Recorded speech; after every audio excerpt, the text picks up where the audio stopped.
Yeah, sure.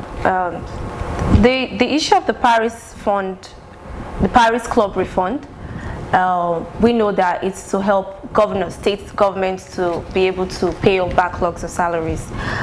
But so far, we've observed that there's been a mismanagement along the line.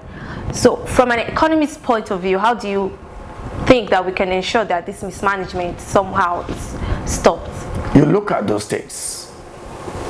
What is their development in terms of growth? Most of these states are not growing economically because they are predominantly civil service states. They don't have industries, they don't have companies that can be bringing them money, can never be compared with Lagos State.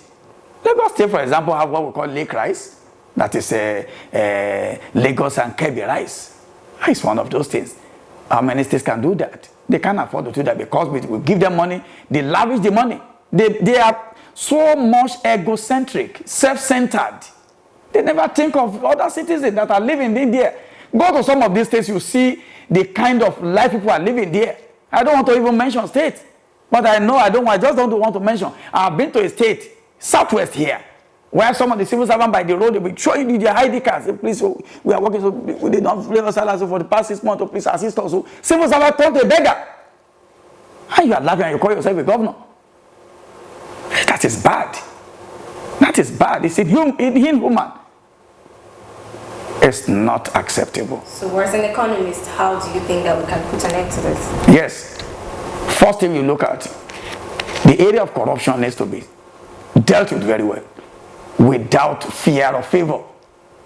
If you want to cancel corruption and you are still pardoning and you are not helping situation, most of these governors some of them needs to be arrested and prosecuted.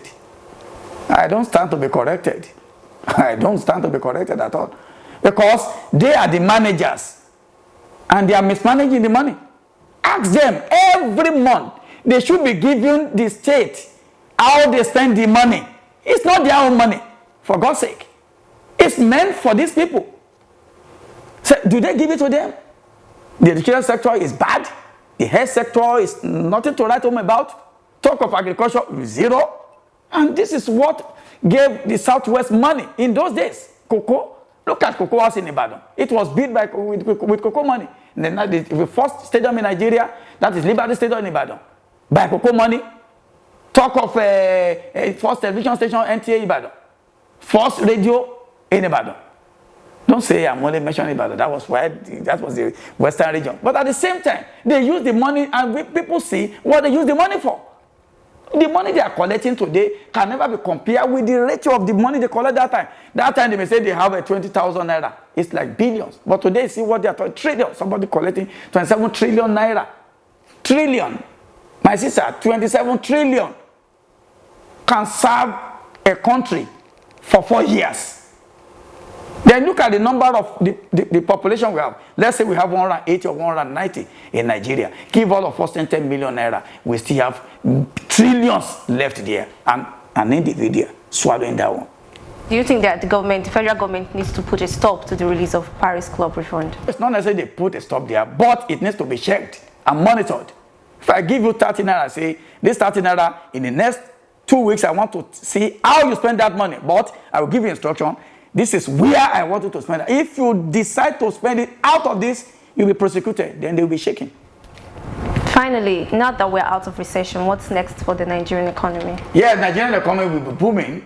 It all depends on how ready we are. How ready we are in the sense that the area of the civil servants, the agriculture, the crude oil, are we ready to move Nigeria forward? Because sometimes some people will say, let's move it up. Some people say, no, it's coming down.